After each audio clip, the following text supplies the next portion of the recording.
Bonjour à toutes et à tous en direct sur le plateau et en digital. Je suis Aïcha Dou, responsable sectorielle santé à la direction de l'expertise et de l'innovation de BPI France. Je vais animer cet atelier avec ma collègue Ariane Voyadzakis, responsable sectorielle agroalimentaire. Je suis heureuse aujourd'hui de vous introduire cet atelier intitulé Le microbiote humain, source de découvertes étonnantes et d'innovations pour le bien-être et la santé. En quelques mots, en fait, cet atelier est la conclusion d'un travail de plusieurs semaines dans le cadre de nos études prospectives Demain. Il a mobilisé plusieurs collaborateurs de BPI France dans différentes villes, à Compiègne, Caen, Rennes, Lyon, Paris bien sûr, Rouen, et des collaborateurs de différents métiers, que ce soit en financement, accompagnement, investissement et innovation. Dans le cadre de ce travail, nous avons interviewé des chercheurs, des médecins, des cliniciens, mais bien sûr des entreprises, petites et grandes, toutes intéressées et experts du sujet du microbiote. Donc nous allons aujourd'hui vous présenter nos conclusions et notre conviction avec nos intervenants. Je vais donc tout de suite laisser la parole à Joël Doré, directeur scientifique de Métagénopolis, qui est un centre d'excellence en recherche et pionnier sur le microbiote et le microbiome. À vous la parole, Joël. Merci Aïcha. Je vais juste vérifier que j'ai bien les diapos. Voilà. Bonjour à toutes, bonjour à tous. Je vais ouvrir le bal et donner donc cette introduction sur le microbiote qui est l'objet de mes recherches, merci, depuis 38 ans. Je remercie les collègues de m'accorder cette confiance et également bien sûr BPI pour cette opportunité.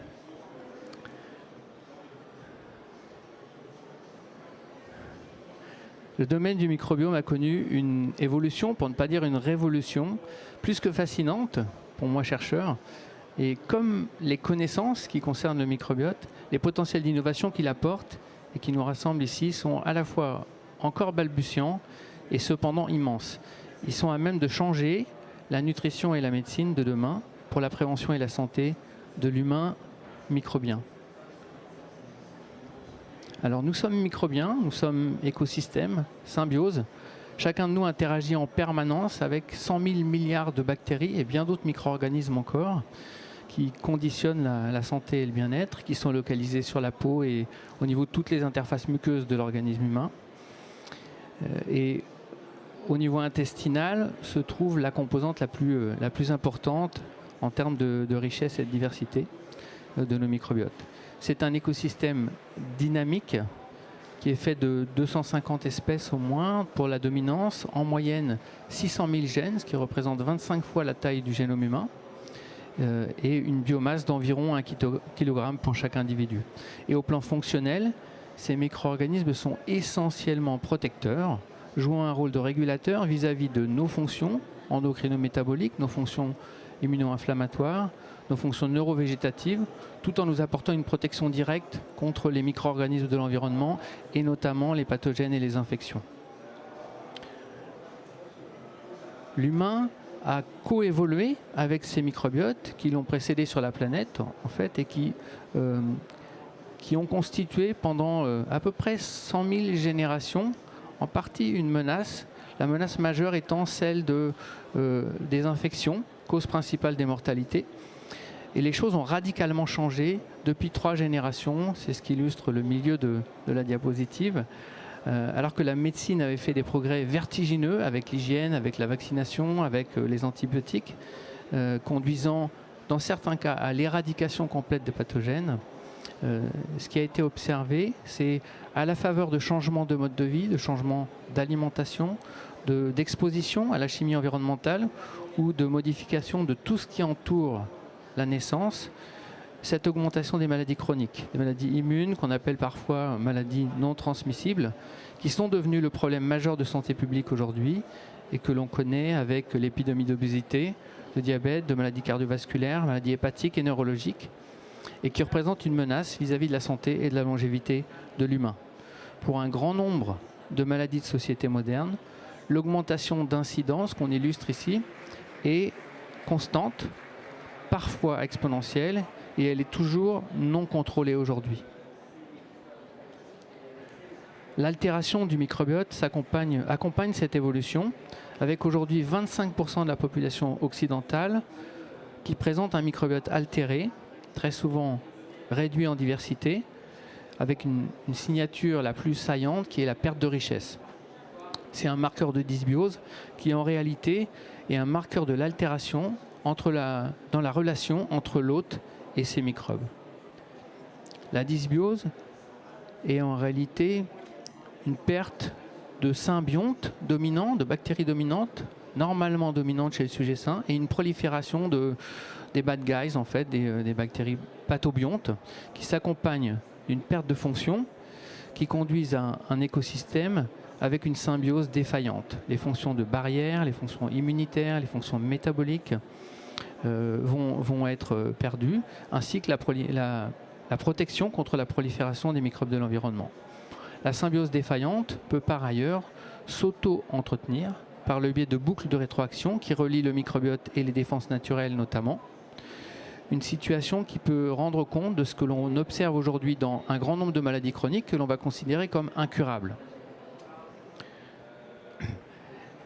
L'expertise unique qu'a développée mon institut de recherche, INRAE, a été un formidable levier pour porter et la France et l'Europe en position leader dans la construction de connaissances sur les microbiomes depuis les années 2008 à peu près, et apporter cette expertise vers un partenariat industriel notamment foisonnant.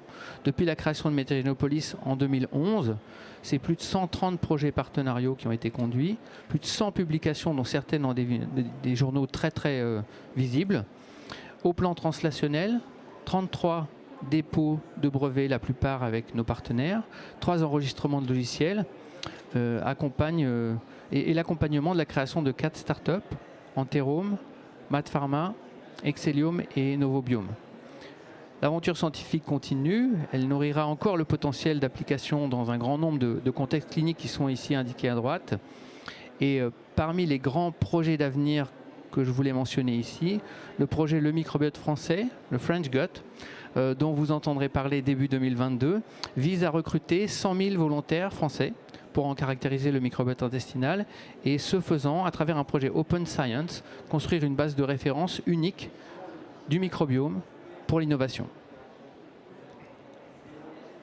Dans un très grand nombre de contextes cliniques, l'altération du microbiote est tout à la fois un biomarqueur qui a un potentiel diagnostique important, dont le clinicien devrait pouvoir se saisir dans sa pratique, dans sa prise de décision, dans sa prise en charge du malade, mais c'est aussi un levier d'action pour l'innovation santé, notamment à travers la relation hôte-microbe et qui peut servir pour l'identification de cibles et de bioactifs.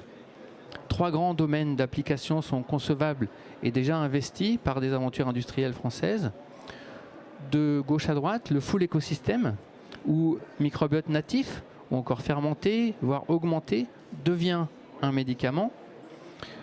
En zone centrale, le domaine des live biotherapeutic products, ou des symbiontes ou cocktails, qui sont des propositions thérapeutiques avec de nombreuses sociétés, et qui passent chez l'homme aujourd'hui avec ses candidats LBP.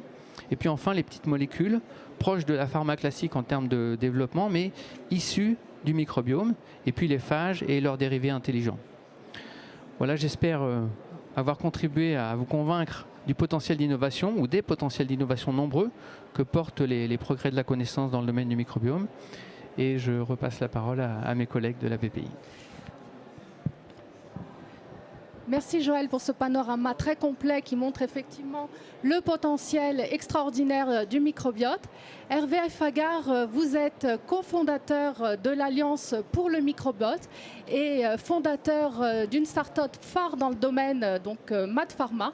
Donc merci de nous présenter votre société et nous donner quelques informations sur cet écosystème du microbiote français.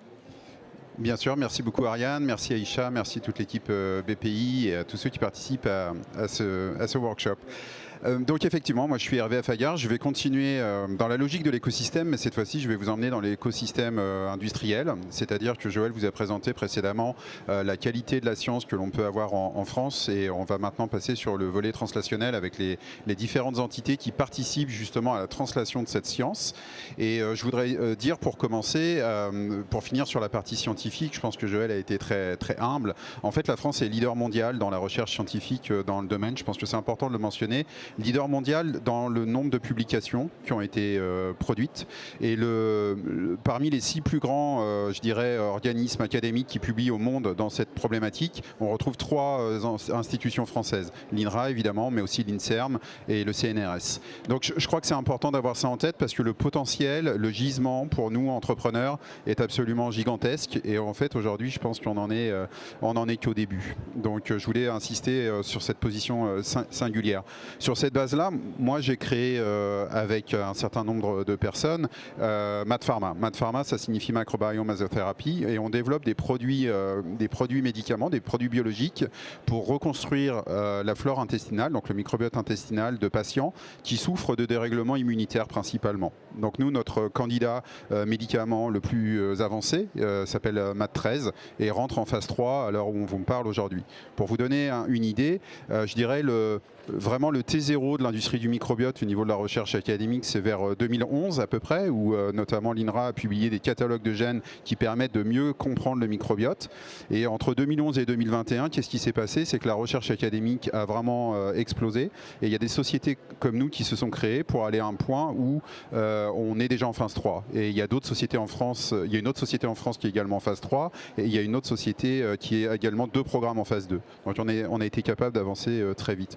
Donc c'est dans ce contexte-là que je vous parle aujourd'hui. Comme tout écosystème, on a besoin d'un environnement, je veux dire comme tout individu, on a besoin d'un environnement pour se réaliser, pour s'épanouir. Et on s'est regroupé à travers ce qu'on appelle l'Alliance Promotion Microbiote.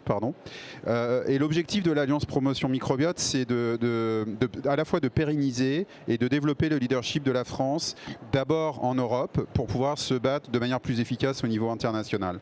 On va voir après, il y a quelques chiffres qu'on va partager avec vous aujourd'hui.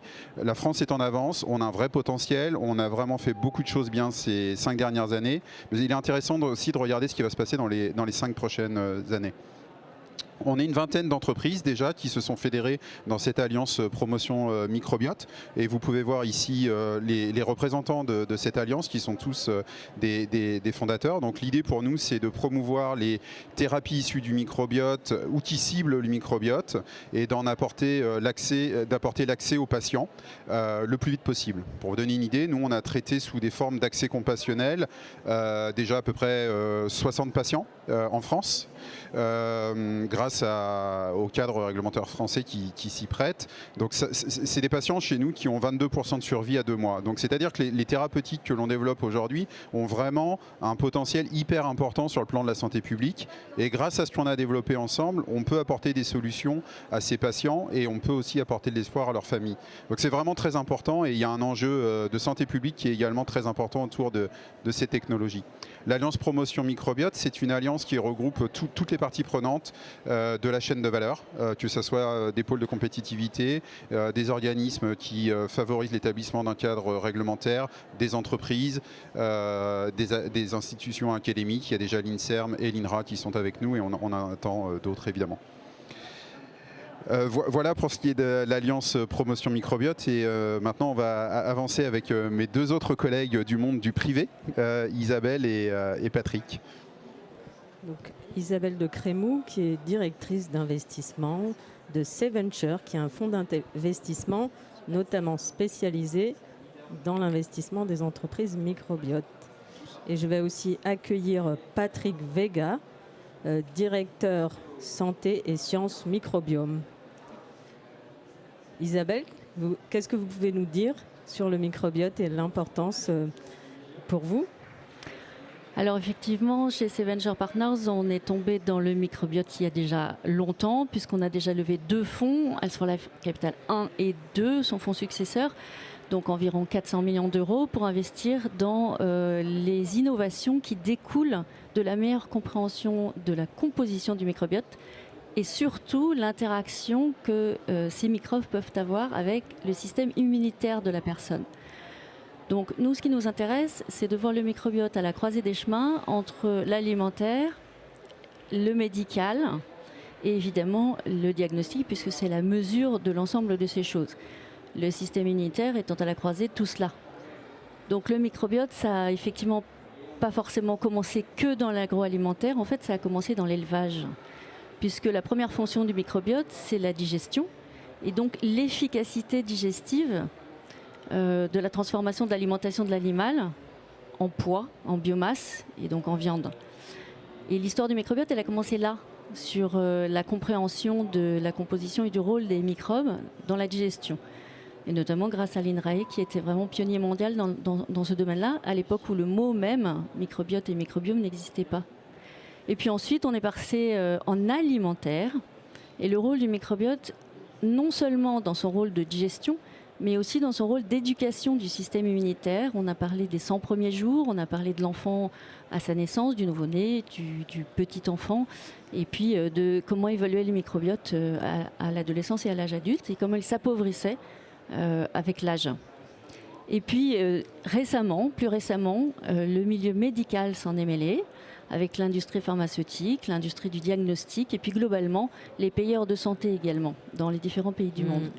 Et là, on s'est rendu compte que le microbiote, du fait de son rôle essentiel dans l'éducation du système immunitaire, et puis après dans l'excitation, ou au contraire dans l'apaisement du système immunitaire de l'adulte et de l'évolution, permettait de développer de nouvelles formes de traitement pour des maladies graves, comme l'a expliqué Hervé par exemple, donc sauver des vies, pour décélérer ou empêcher la progression de maladies chroniques, comme l'a expliqué Joël au début. Beaucoup de maladies chroniques sont causées par une mauvaise composition du microbiome ou une mauvaise interaction entre le microbiote et l'être humain.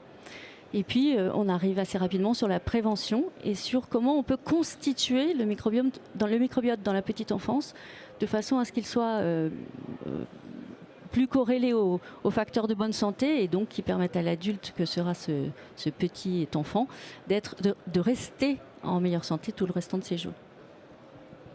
Merci Isabelle. Patrick Vega, qu'est-ce que vous pouvez nous dire, vous, sur le microbiote? Alors, Patrick Vega, donc, je travaille chez Danone, je suis directeur de recherche de l'équipe que l'on appelle Santé et Sciences du microbiome. Et j'aimerais changer ce titre un jour pour jardinier du microbiome. Parce que, en fait, ce qu'on fait beaucoup chez nous, c'est on considère l'alimentation comme étant un des facteurs qui va moduler, façonner cet écosystème. Et ce qui nous intéresse, c'est comprendre comment cette alimentation va soit le diriger vers un état dysbiose, comme le disait Joël, soit le maintenir dans un état plutôt de santé. Et parmi ce que l'on mange, il y a des choses qui vont l'aider et d'autres choses qui vont être défavorables. Et on s'intéresse beaucoup à comprendre comment, dès la petite enfance, en fait, on adopte une trajectoire qui va nous mettre sur les bons rails, puisque ça se construit dès l'enfance. Comment on maintient ce capital microbiote au cours de l'adulte, avec une bonne alimentation, un bon lifestyle, des habitudes de vie, et comment peut-être dans le vieillissement, on peut accompagner le vieillissement par peut-être supporter un meilleur fonctionnement du microbiote à ce moment-là.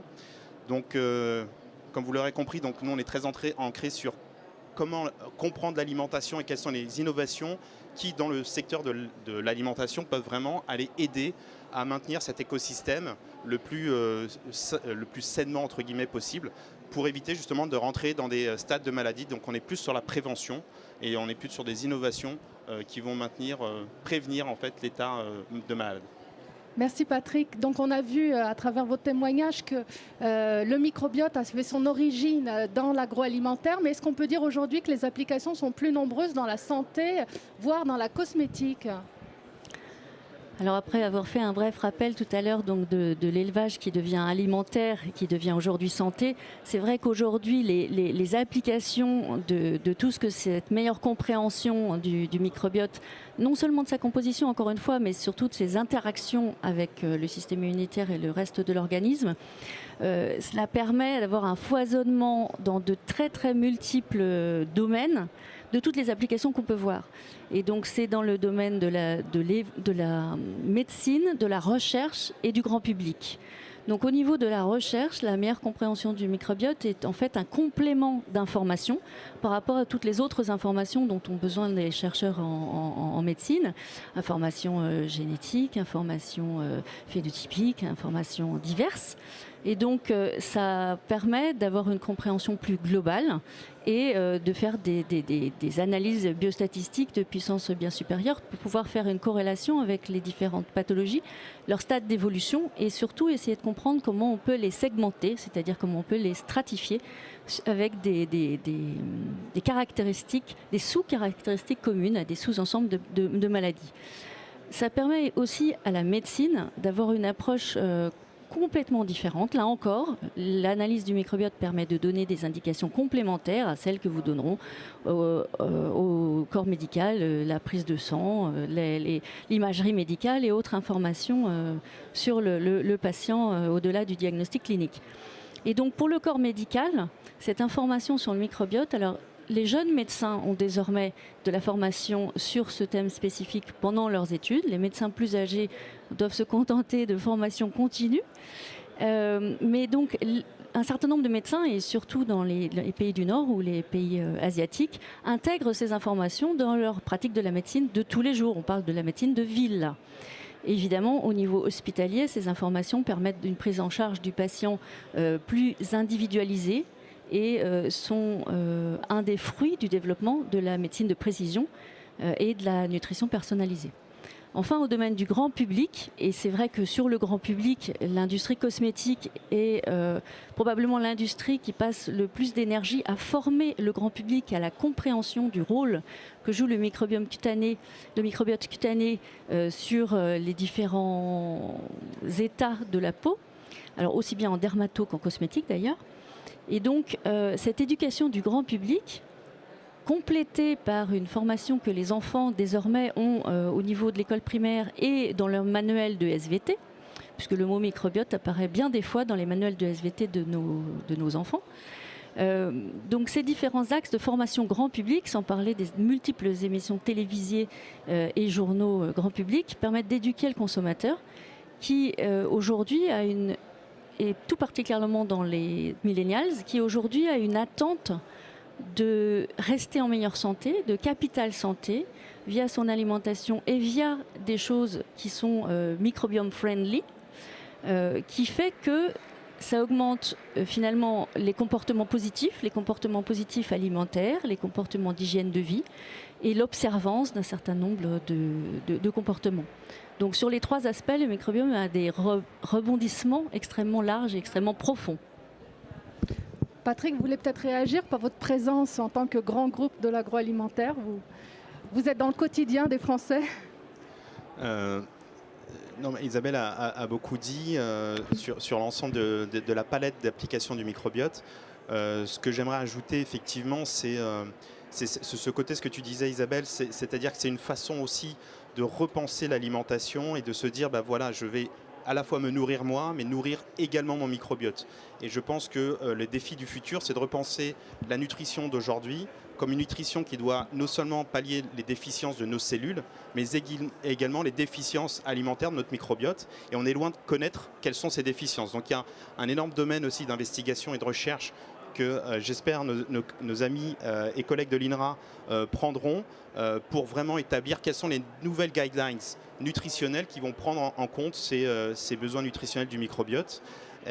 Et enfin, sur l'industrie cosmétique, effectivement, il y a beaucoup de communication et ça aide l'ensemble de l'écosystème, puisque se rendre compte qu'on a un microbiote, c'est la première étape. La deuxième étape, c'est de se dire comment je vais faire pour le protéger, pour le nourrir. L'avantage de l'industrie cosmétique, c'est qu'on peut voir l'effet en fait direct de prendre soin de son microbiote. On a une meilleure peau, on a moins d'acné et ce genre on peut voir les effets visibles. Avoir un microbiote ou une meilleure diversité intestinale, on ne va pas le voir.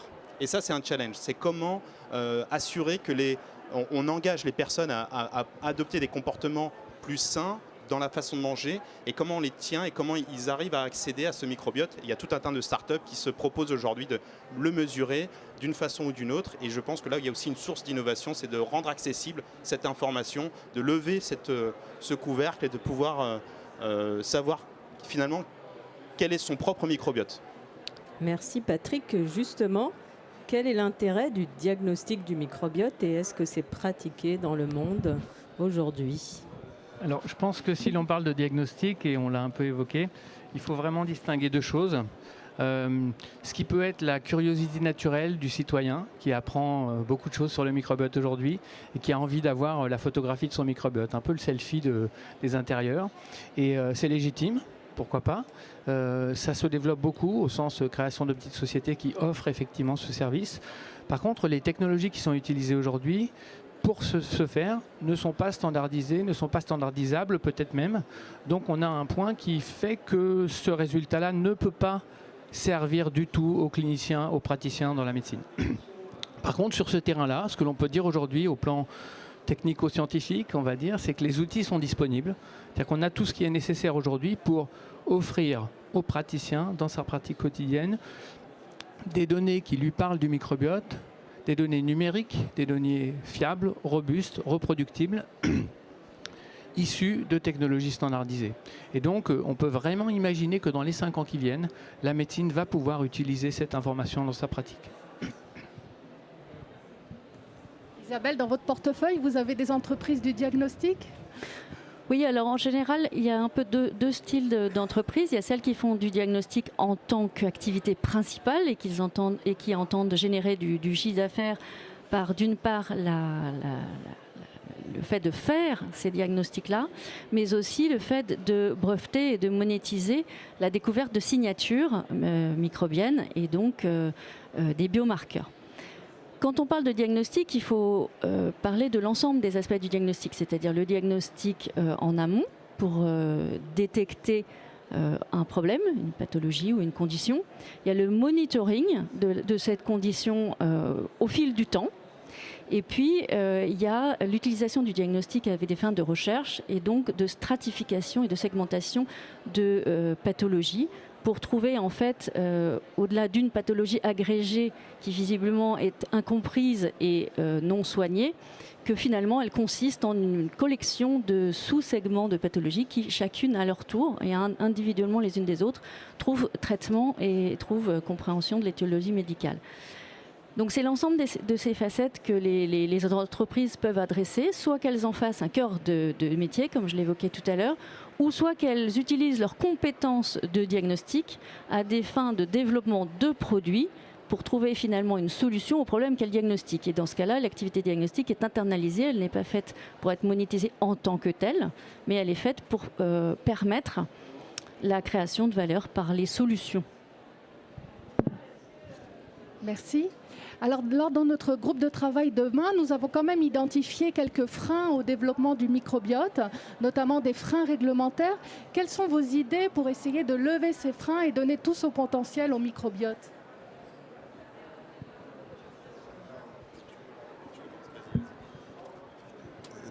Tout d'abord, pour ce qui concerne la partie santé humaine, donc les produits microbiotes, en tout cas ceux qui sont issus du microbiote intestinal, sont régulés en tant que médicaments biologiques.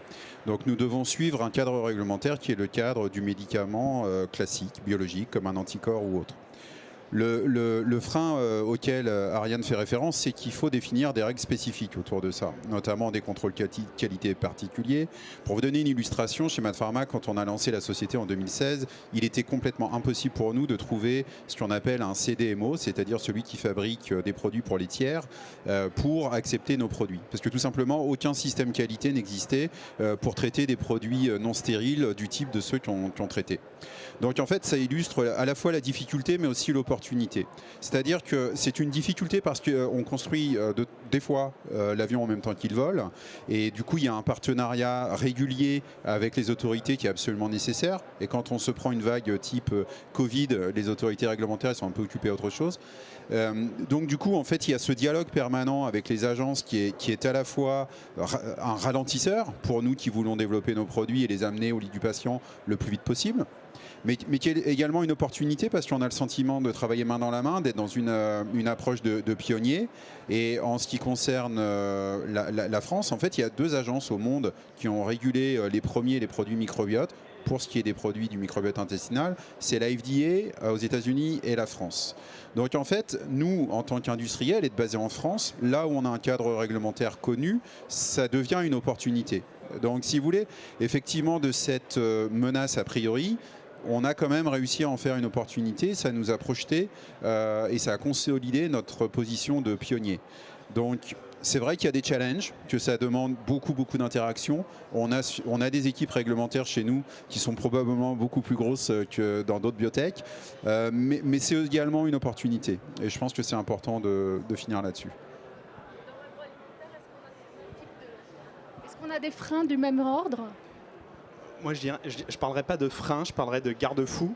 Parce que l'un des dangers en fait, de tout nouveau secteur qui émerge, c'est de démarrer sur des mauvaises rails et sur des mauvaises bases. Là, on a l'opportunité de construire une maison avec des bases solides, de la science solide. Et c'est absolument ce qu'il faut pour cette thématique-là, puisqu'on entend, on entend parler de maladies, on entend parler de santé. Donc il nous faut de la science robuste et il nous faut des garde-fous. Sinon on décrédibilise l'ensemble du secteur et de l'écosystème, donc c'est quelque chose sur lequel moi je dirais plus que c'est quelque chose qui est important pour l'écosystème. Alors bien sûr on construit l'avion pendant qu'on vole, mais c'est quelque chose, c'est une responsabilité collective qu'il faut qu'on ait tous, et c'est plus une opportunité de pouvoir le co-construire dès maintenant, dès le début avec les autorités, plutôt que de le subir une fois que l'ensemble de l'écosystème est mis en place. Une opportunité finalement qui permet de faire le ménage des mauvaises idées, allégations. Peut-être sur le plan réglementaire, je voudrais rajouter un élément qui est super important, c'est qu'à ma connaissance en tout cas, sur des produits microbiotes en France, et on est le pays où il y a quasiment en Europe, on est le pays où il y a le plus d'essais cliniques microbiotes, je ne suis pas au courant d'éléments de sécurité. C'est-à-dire que les produits que nous développons sont safe, et j'adhère complètement à ce que vient de dire Patrick, c'est parce qu'il y a une rigueur et qu'on a pu travailler avec le régulateur. Donc, et ce qui est important pour nous tous, c'est qu'il n'y a pas eu de problème de sécurité dans nos développements. Et ça, c'est important pour donner confiance. Oui, il faut vraiment se rappeler qu'aujourd'hui, dans le monde, il y a 2000 essais cliniques qui sont en cours et qui travaillent sur des produits qui agissent sur directement ou indirectement le microbiote. Il y a eu à peu près 620 nouvelles études qui ont démarré l'année dernière, malgré la période Covid, dont 40 traitent des liens entre Covid et microbiote. Merci beaucoup pour vos réponses.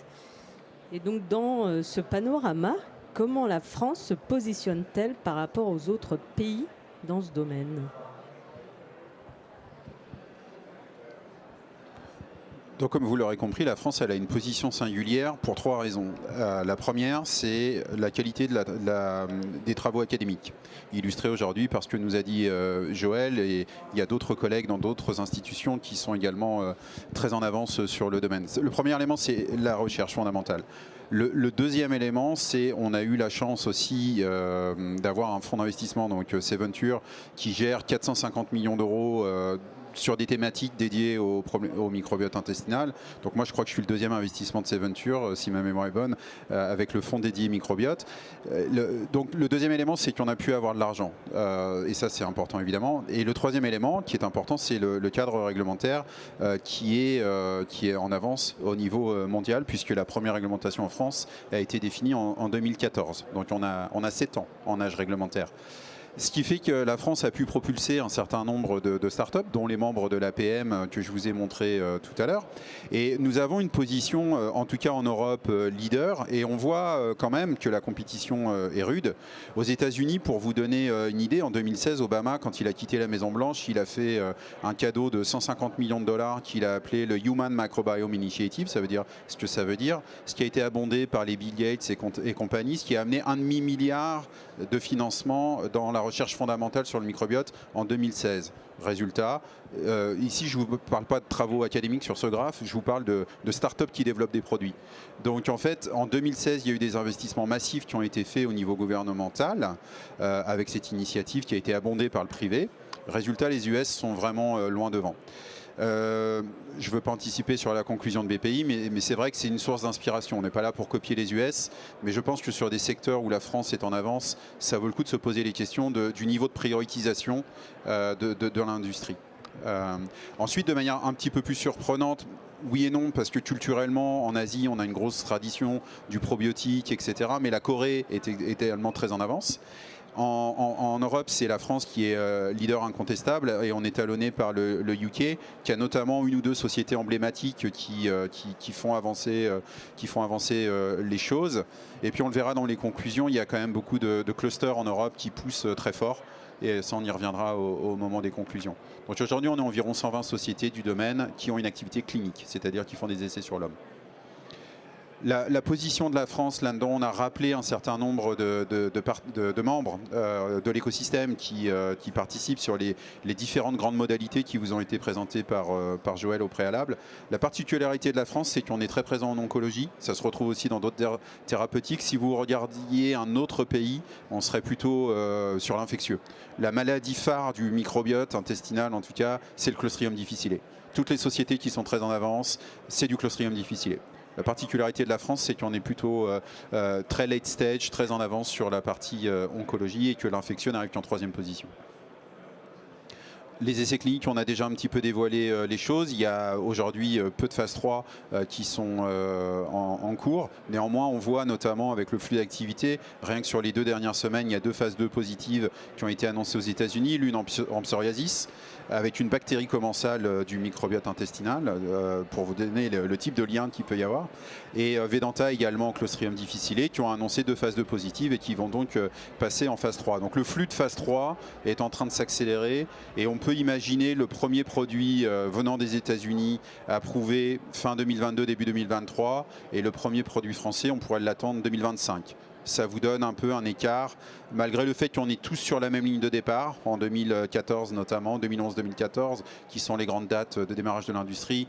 On voit la différence d'exécution aux États-Unis avec des produits en phase 3 et 2 ans de retard sur la mise sur le marché. Et c'est important d'insister là-dessus, parce qu'au-delà de la mise sur le marché, c'est aussi un retard pris pour le service rendu aux patients. Voilà, donc les singularités de la France, ils sont résumés ici. On a un écosystème qui est fort, on a un environnement très attractif. On ne va pas revenir sur les différents éléments, mais la partie en orange est très importante. Bien qu'on soit leader, comme on peut le faire des fois nous les Français, il ne faut pas s'endormir sur nos lauriers. Aujourd'hui, on a un taux de production scientifique qui est en train de chuter depuis 2018. Ça s'illustre par moins de publications, moins de brevets. Le nombre de startups créées en France continue sur un bon rythme, mais il a complètement explosé en Israël, aux Pays-Bas, en Suisse, principalement dans les pays nordiques aussi. Donc on voit qu'il y a un rythme de création de startups qui est beaucoup plus élevé dans les autres pays. Donc on a des signaux faibles qui nous laissent penser qu'on a une fenêtre devant nous d'environ 12 mois où on doit consolider notre leadership et accélérer. Avant de passer à la conclusion, SeVenture, vous êtes un des leaders mondiaux en tant qu'investisseur dans le domaine. Quelle est votre vision aussi de la France par rapport au reste des pays ? Alors, je partage complètement ce que Hervé vient de dire, c'est-à-dire qu'on a la chance en France, et ça vaut vraiment le coup de faire cocorico, d'avoir de la recherche académique par plusieurs labos académiques, dont l'INRAE, bien sûr, mais également l'Institut Pasteur, l'INSERM, et un certain nombre d'autres organismes académiques ou appliqués qui se trouvent dans les premiers publieurs de publications scientifiques mondiaux et avec des équipes de vraiment premier plan. Après, il y a eu toute une série de nouvelles sociétés, donc de start-up, qui ont éclos dans les 5-6 dernières années. C'est bien. Il y en a des nouvelles qui sortent maintenant. C'est bien. Mais aujourd'hui, dans les autres pays, ça s'accélère avec une vitesse qui est bien supérieure à la nôtre, à nous Français. C'est-à-dire qu'avec des sommes d'argent levées, aussi bien pour les sociétés très early stage, c'est-à-dire au moment où elles sortent de l'académique pour devenir des sociétés privées, que derrière, pour faire leur translationnel entre la préclinique et la clinique, ou pour pousser leurs études cliniques, qui sont de l'ordre d'à peu près 10 fois ce que les entreprises françaises arrivent à lever ou arrivent à trouver, aussi bien dans le domaine du capital risque que dans le domaine des subventions. Et donc, évidemment, même si on est parti sur la même ligne de départ, avec 10 fois plus de moyens, on peut imaginer que très rapidement, on va se retrouver complètement distancé si on ne fait rien. Alors, qu'est-ce qu'on peut faire ?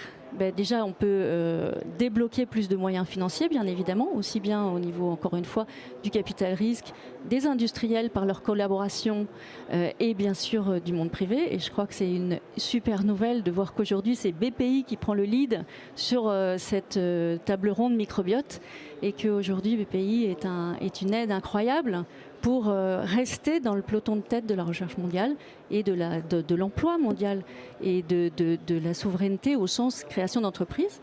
Car si on se rappelle ce qui est arrivé à l'avènement des biotech, donc des biotechnologies humaines, il y a quelques années, quand les entreprises ont commencé à regarder et à corréler les échantillons et la bioinformatique sur les gènes des différents échantillons des cohortes de patients ou de patients malades ou de personnes saines, quand ça a commencé à breveter dans tous les coins, quand ça a commencé à faire des startups qui faisaient des produits biologiques, on a eu les mêmes freins.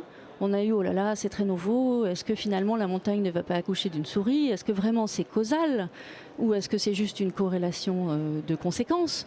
Est-ce qu'on va savoir fabriquer ces produits biologiques? Est-ce qu'on va arriver à les breveter d'une façon qui protégera vraiment? Ou est-ce qu'on est dans du travail purement académique qui n'aura jamais aucune valeur?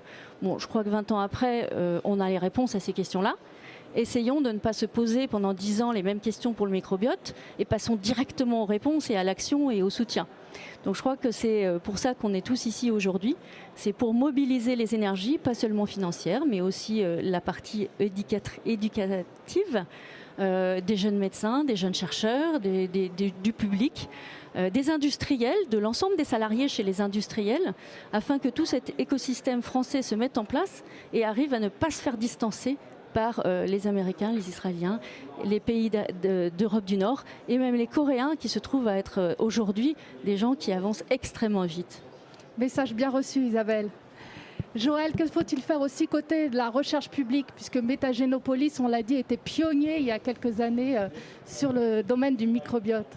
Il y a encore énormément de domaines où on peut apporter de la connaissance nouvelle qui permettra effectivement des ouvertures d'innovation.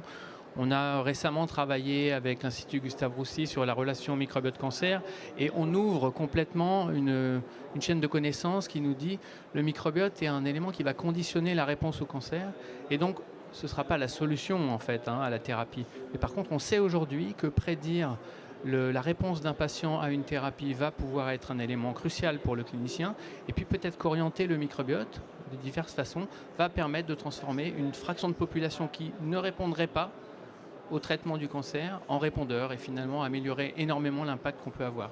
Donc c'est un élément de la relation entre le microbiote et le traitement qui est en train d'exploser aujourd'hui. Il y a énormément de domaines comme ça. On explore de plus en plus la relation microbiote-cerveau et tout ce qu'il peut y avoir derrière cette relation gut-brain avec l'incidence croissante des maladies neurodégénératives et neuropsychiatriques. Et c'est également un domaine qui ouvre des perspectives totalement nouvelles et vraiment intéressantes en termes d'aide à la population à partir de la connaissance. Donc soutenir les startups, soutenir la recherche.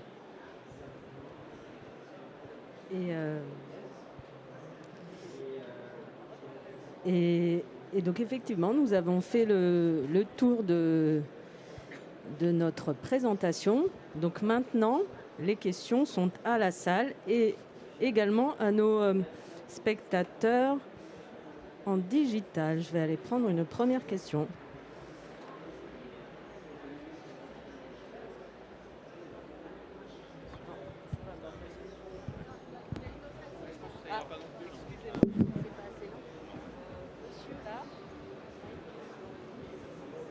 Bonjour, Marc Baillet, j'anime une émission digitale, de podcast sur la santé intégrale. Donc pour un enfant de 6 ans, on entend souvent dire le microbiote intestinal, c'est le deuxième cerveau. Qu'est-ce que vous lui répondez de manière très pédagogique? Alors, on dit c'est le deuxième cerveau, d'abord et avant tout parce qu'au niveau de l'intestin, il y a le système neuro-entérique. Et donc, du coup, énormément de cellules nerveuses, autant que dans le cerveau d'un chat, par exemple. Donc, du coup, voilà, je lui répondrai ça et je pense que c'est intéressant à percevoir cette notion-là. Mais au-delà de ça, En fait, le microbiote intestinal, et on le sait aujourd'hui de plus en plus et de mieux en mieux, interagit avec le fonctionnement du cerveau à travers différentes voies de signalisation. Ça passe par le système nerveux, par le nerf vague notamment qui remonte vers le cerveau, qui remonte des signaux, mais ça passe aussi par la voie sanguine et par le fait que le microbiote directement produit des médiateurs neuroactifs, produit des précurseurs de molécules qui sont actives au niveau du cerveau, et puis surtout, comme on en a parlé beaucoup dans les maladies chroniques qu'on connaît aujourd'hui avec cette explosion d'incidence, il y a systématiquement une perméabilité intestinale, un stress oxydant, une inflammation qui, elles, vont altérer la barrière qu'on appelle hémato-encéphalique au niveau des vaisseaux dans le cerveau et donc laisser passer beaucoup plus et beaucoup trop de signal au niveau du cerveau, ce qui va conditionner le fonctionnement même du cerveau. Et donc, il y a une relation qui est beaucoup plus complexe. Vous êtes un peu perdu, mais merci beaucoup. Merci beaucoup, monsieur. Moi, ce que je peux vous dire, c'est que mes enfants, des fois, ils vont pas bien et ils me disent « Papa, tu peux regarder mon caca, je me sens pas bien en ce moment ». Je ne sais pas si c'est plus clair, mais en tout cas, dans le caca, on voit plein de choses. Et moi, mes enfants finissent jamais un repas sans dire « Ah papa, tu me saoules, je sais, c'est bon pour mon microbiote ». Parce qu'en fait, il faut des fibres et quand on mange des fibres, on se sent mieux. C'est ça qu'il faut leur dire.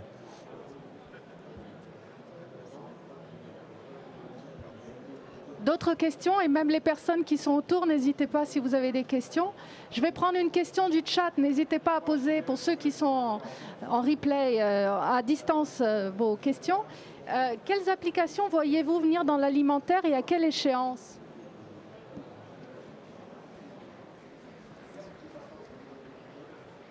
Donc, ce que je disais, pour continuer sur ce que je disais, c'est-à-dire qu'aujourd'hui, on est le microbiote est la source d'innovation, de nouveaux probiotiques, de nouveaux prébiotiques. Donc c'est une façon d'explorer le microbiote aujourd'hui, c'est une façon d'aller identifier quels sont ces nouveaux biotiques en fait, du futur qu'on va pouvoir utiliser pour apporter des bénéfices santé inspirés de la science du microbiote. Je peux rajouter un élément. On a travaillé avec une société agroalimentaire qui produit du pain. Et la proposition qu'on avait faite, c'était de dire que le microbiote tel qu'on le voit aujourd'hui est affecté et fragilise finalement la santé de l'hôte, notamment quand on a une perte de richesse. Et une des clés, comme l'évoquait Hervé tout à l'heure, pour enrichir le microbiote, c'est l'apport de fibres. Et donc on a proposé une recette de pain à un industriel, nous chercheurs, et qui a accepté de travailler avec nous. Ça a conduit à la production d'un pain enrichi en fibres qu'on a pu comparer à travers une étude clinique chez l'homme, sur ses effets, sur des individus qui sont légèrement à risque de maladies métaboliques, de diabète, on va dire, quoi. Et on a pu démontrer, à travers un essai clinique randomisé, contrôlé, en double aveugle, avec un crossover, donc vraiment la rigueur maximale, comme en pharmacie finalement, que ce produit-là, ce pain enrichi en fibres, est capable de contrôler la teneur en cholestérol du sang, les paramètres du diabète en fait, du patient et notamment la sensibilité à l'insuline et de l'améliorer à peu près à hauteur de 20%. Donc il y a des potentiels d'innovation en reliant l'alimentation et le microbiote qui sont très très importants. Merci pour cet exemple très concret. Vous aviez des questions au premier rang ? Du coup, moi j'avais une question. Vous parliez un peu de tout ce qui était diagnostic, notamment, et de photos à l'instant T qu'on peut prendre avec le microbiote. Ma question c'est, est-ce que du coup, dans le futur, on peut penser qu'avec toutes les données qu'on aura sur le microbiote, on permettra d'avoir un traitement personnalisé ou je sais pas, un régime spécialisé, enfin personnalisé dû au microbiote, un traitement médical aussi qui prendra en compte le microbiote et qui sera vraiment personnalisé pour chaque personne, ou c'est quelque chose encore trop loin? Alors c'est pas une vision de science-fiction du tout. Aujourd'hui, comme l'évoquait Isabelle de Crémou tout à l'heure, on est capable de faire des photographies du microbiote intestinal qui nous permettent de stratifier la population. Et on a décrit des écosystèmes, en fait, des formations d'écosystèmes dans la population humaine qui séparent en gros la population en 3, voire 4 groupes d'individus. Et on sait que l'un de ces 4 groupes, par exemple, est un groupe derrière lequel il y a un risque accru de développer l'aggravation dans une maladie chronique ou même de développer les maladies chroniques. Et donc sur cette base-là, on peut imaginer qu'on ira vers des choses un petit peu plus fines. Peut-être pas très rapidement une personnalisation au sens de l'individu lui-même, mais par contre une aide en tant qu'information à travers la photographie du microbiote intestinal pour le praticien, pour le médecin. Et c'est très probablement vrai aussi dans la nutrition. On a travaillé avec Danone et on a montré que la réponse qu'un individu va avoir en termes d'écologie, de dynamique d'écosystème à un probiotique, le même probiotique pour plein d'individus, est variable suivant l'individu, et notamment qu'on peut stratifier en deux la population avec des individus qui sont plutôt favorables et permissifs et des individus qui sont moins favorables à répondre. Et donc on peut imaginer qu'on ira vers ce type de stratification utile pour la personne elle-même, mais surtout pour les domaines dans lesquels on va exercer cette pratique. On n'est pas tous égaux par rapport à notre façon de métaboliser la nourriture. On sait très bien qu'on a des amis, ils respirent une biscotte, ils prennent 10 kilos, et d'autres, ils peuvent manger comme 4 et ils sont parfaitement minces. Donc la façon déjà dont on absorbe les macros et les micronutriments est différente d'une personne à l'autre.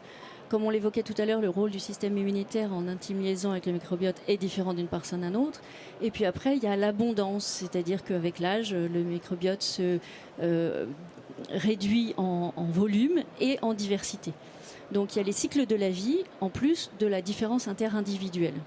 Et donc, c'est effectivement pas du tout de la science-fiction. Nous, on a 2 startups, par exemple, dans notre portefeuille qui donnent aux gens des conseils de ce qu'ils doivent manger et ce qui est bon pour eux à titre individuel, après avoir mesuré leur microbiome individuel. Et donc, ils se font accompagner sur leur smartphone au cours de la journée pour savoir ce qu'ils doivent manger ou pas, dans leur cas personnel, en fonction aussi du but recherché, c'est-à-dire le maintien en bonne santé ou la coexistence avec des pathologies particulières. Moi, je voulais savoir quels étaient les facteurs qui affaiblissaient, autre que la vieillesse, qui affaiblissait le microbiote. Alors, le microbiote est très sensible aux aspects nutritionnels, comme on a évoqué. J'ai évoqué les 3 générations à travers lesquelles on a énormément affecté notre relation avec nos microbes, et la nutrition a joué beaucoup. On est passé de situations où on avait plus de 40 grammes de fibres par jour à une situation où aujourd'hui on est bien en dessous des recommandations nutritionnelles avec en moyenne 15 grammes. Donc c'est un facteur impactant fort. La nutrition globalement, la matière végétale apporte énormément de composés intéressants. Les huiles, les oméga 3 par exemple, indirectement vont protéger le microbiote parce qu'ils vont être protecteurs de la barrière intestinale ou du système immunitaire. Et puis il y a aussi toute la médecine, en fait, l'impact des médicaments qui bien sûr vont avoir un impact énorme sur le microbiote intestinal. On est dans une situation où dans les pays modernes, quelquefois, il y a des individus qui ont 3 cours d'antibiotiques par an, et à moyen puis long terme, ça va forcément énormément impacter la relation qu'ils ont avec leur microbiote intestinal. Au-delà de ça, il y a des facteurs environnementaux qui vont pouvoir jouer également, on connaît un petit peu moins. Et puis dans l'alimentation, les additifs vont également jouer, et ça c'est un petit peu documenté à travers la recherche scientifique. Un impact indirect, encore une fois, sur la perméabilité intestinale et l'immunité qui va jouer sur le microbiote et potentiellement induire des cercles vicieux qui vont jouer sur le long terme. On peut rajouter l'alcool et la cigarette qui ont une influence très très forte sur le microbiote. Oui, j'avais une question. Enfin, j'avais plutôt 2 petites questions. J'ai compris que les probiotiques étaient, d'un point de vue réglementaire, considérés comme des médicaments et non pas comme des compléments alimentaires. Est-ce que vous pourriez me confirmer ça? Et ma deuxième question, c'est concernant la formulation galénique pour la personne qui va prendre ces probiotiques. Quelle est la meilleure formulation galénique en fait pour la prise d'un tel traitement? Donc, les probiotiques sont réglementés par l'EFSA, qui est l'autorité qui a une autorité sur l'alimentation. Donc, ce n'est pas un médicament, ça fait partie de l'alimentation. Et pour répondre à la question sur la galénique, en fait, tout dépendra de quelle est la forme qui a été testée dans les études cliniques. Ce qui est très important, c'est d'avoir des études cliniques qui ont démontré l'effet bénéfique sur la santé chez l'homme. Et donc, c'est ça qui va faire la différence. Après, on peut discuter un débat d'experts sur laquelle est la meilleure des formes, mais il n'y a pas de consensus généralisé aujourd'hui. Le médicament en fait passe par le processus de développement puis l'autorisation de mise sur le marché, et il y en a très peu en France, on en a 2 ou 3 je crois, dont Biocodex, l'ultralevure par exemple, mais c'est un héritage d'il y a très longtemps, et aujourd'hui il n'y a plus de processus qui nous amène à ça. Cependant, Cependant, j'ai essayé d'évoquer, et on a évoqué parmi les pistes de développement, les Live Biotherapeutic Products, qui peuvent être des micro-organismes dont on va, par la science, valider les effets bénéfiques vis-à-vis des cellules, des organes et de l'organisme, et qui pourraient tout à fait se retrouver dans une préparation qui a vocation, à travers une phase 1, phase 2, phase 3 et l'autorisation de mise sur le marché, à aller vers du médicament. Donc ce n'est pas exclu, mais ça passe par un processus très, très standardisé. Oui, c'est différent en fait. Il y a les probiotiques, effectivement, EFSA, et il y a les médicaments biologiques, et toute bactérie commensale vivante qu'on développe doit être développée sous forme d'un médicament. Donc si vous la pasteurisez, ça devient EFSA. Si c'est vivant, c'est un produit biologique, c'est les agences du médicament. Donc c'est peut-être aussi de là que vient la confusion, parce que en fonction de ce qu'on manipule, il y a un cadre réglementaire plutôt qu'un autre. Je l'ai pris du coup. Je crois que... Ah bah, excusez-moi, j'ai eu le micro. Moi j'ai 3 petites questions. Déjà, premièrement, qu'est-ce que vous pensez des antibiotiques et son effet sur le microbiome? Moi je veux bien répondre à ça. On a parlé des sels. Est-ce qu'il y a toutes les informations quand on fait ce genre d'échantillonnage? Et est-ce que le cerveau peut lui-même jouer un rôle sur le microbiome, c'est-à-dire un peu le contrôler? Oui, je comprends bien. Alors, la première question, parce que du coup, les antibiotiques. Donc, les antibiotiques ont un impact bien au-delà de la sphère sur laquelle vers laquelle ils sont tournés en fait. Et la plupart du temps, la prise d'un cours d'antibiotiques, même si son objectif est de régler un problème de la sphère oropharyngée, va avoir un impact sur le microbiote intestinal assez massif. Ce que l'on a pu montrer à travers des études où on travaille sur un seul cours d'antibiotiques, c'est que l'écosystème intestinal est assez résilient la plupart du temps. Il va être altéré, puis il va se reconstruire pratiquement à l'identique sur une période de 1 mois à 2 mois à peu près. Par contre, si on est de façon chronique en train de répéter des apports d'antibiotiques, on va effectivement pouvoir l'altérer. Quand on compare ça sur des modèles animaux notamment, on peut montrer que ça va avoir un impact à long terme dévastateur en fait sur le risque que représentent les apports d'antibiotiques, soit précoces dans la vie, soit répétés de façon chronique. Le deuxième volet... Est-ce qu'on a toutes les informations dans les selles? Alors, les selles sont une bonne représentation du côlon, la partie distale de l'intestin en fait, quoi. C'est vraiment pas une bonne représentation de ce qu'il y a en amont. Par contre, le côlon, ce dernier mètre en fait du contenu intestinal, c'est là où il y a la biomasse microbienne la plus massive. On est à plus de 1 milliard de bactéries par millilitre au début. On est plutôt sur 100 milliards à la sortie. Et donc, c'est vraiment là où sont les microbes. Et c'est là où sont les microbes qui interagissent beaucoup avec l'écosystème ou le système humain. Donc même si les selles sont représentatives de façon assez partielle de ce qu'il y a plus haut dans l'intestin, elles représentent assez bien la partie, le segment de l'intestin où se font les interactions principales. Et puis, Avant que tu prennes la troisième question, peut-être un point à rajouter sur le premier point concernant les antibiotiques. Donc effectivement, comme l'a dit Joël, les antibiotiques, ça détruit le microbiote. Donc dans cet aspect des choses, c'est évidemment néfaste au microbiote. De temps en temps, on se sert des antibiotiques pour remettre à zéro le microbiote, justement, comme on fait reset sur son ordinateur. Et il y a pas mal de praticiens qui, de façon empirique, dans la prise en charge des patients anorexiques, donc quand les jeunes filles anorexiques arrivent en danger de mort à l'hôpital, les mettent sous une cure d'antibiothérapie de 15 jours puissante, pour faire justement éradiquer le microbiote une fois pour toutes et le reconstruire d'une façon plus positive et plus équilibrée. Donc de temps en temps, pour des raisons vraiment volontaristes, on efface et on éradique un microbiome détraqué. Je confirme sur nos patients qui ont une greffe de cellules souches. Si par exemple il a des bactéries multirésistantes, on ne va pas pouvoir lui faire la greffe de cellules souches. Parce que s'il a une bactérie multirésistante et qu'il n'a plus de système immunitaire et qu'il n'y a pas de bactéries, il meurt. Donc en fait on fait un reset écran bleu, comme dans Windows, du microbiote. Et on lui remet un nouveau microbiote intégral. Ce qui lui permet d'aller à la greffe de cellules souches et ce qui lui permet, en cas de pépin, de pouvoir recevoir des antibiotiques, etc. Parce qu'on aura enlevé les gènes de résistance aux antibiotiques. Donc effectivement, il y a la possibilité de l'antibiotique comme une modalité thérapeutique, mais globalement, ça a plutôt tendance à avoir des effets délétères sur les réponses au traitement et sur le patient. Ouais. Et puis pour la troisième question, on le connaît tous en fait à divers degrés, mais quand on doit passer un examen, on peut avoir un transit intestinal qui accélère un petit peu. Donc oui, le cerveau conditionne ce qui se passe au niveau distal. C'est variable en fonction de l'individu en fait, mais ça existe effectivement. Et on le connaissait avant de se poser la question de l'interaction du bas vers le haut. Merci pour toutes vos questions. Excusez-moi, j'ai une question, une dernière question. On va vous inviter à échanger par la suite parce que le temps est très contraint. Donc voilà, ça montre bien sûr tout l'intérêt du sujet. J'espère que nous avons convaincu que le microbiote, c'était la prochaine révolution pour l'alimentation et la santé. À l'instar de l'ARN messager pour les vaccins Covid ou le quantique pour l'informatique, les nombreuses applications du microbiote vont transformer notre manière de nous nourrir, de nous soigner pour favoriser notre bien-être et notre santé.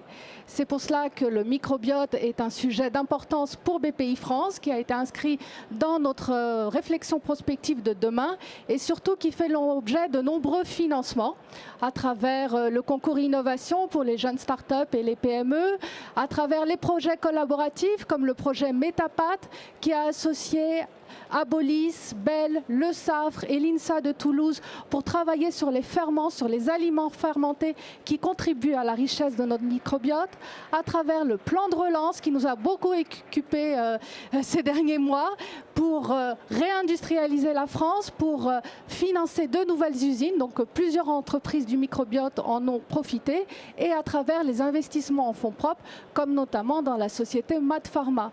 Tout ça, c'était 23 millions d'euros de financement pour le domaine du microbiote. Et ça doit encore s'amplifier avec les stratégies d'accélération. Il y a une stratégie d'accélération sur la bioproduction, sur l'alimentation, des stratégies qui vont bientôt être lancées avec des nouveaux financements pour, encore une fois, comme on l'a dit, soutenir les startups, la recherche publique et les projets collaboratifs entre grands groupes et recherche et entreprises, donc, pour permettre à la France de retrouver sa place de leader. Donc, en guise de conclusion, vous avez le lien vers notre mapping des startups du microbiote qui s'enrichit avec les convictions de notre matrice. Vous aurez accès au replay et on vous donne rendez-vous pour d'autres occasions sur le microbiote parce qu'on va continuer à parler au microbiote. Et encore un grand merci à nos intervenants qui ont parfaitement illustré la richesse de ce secteur. Merci à vous tous et à bientôt.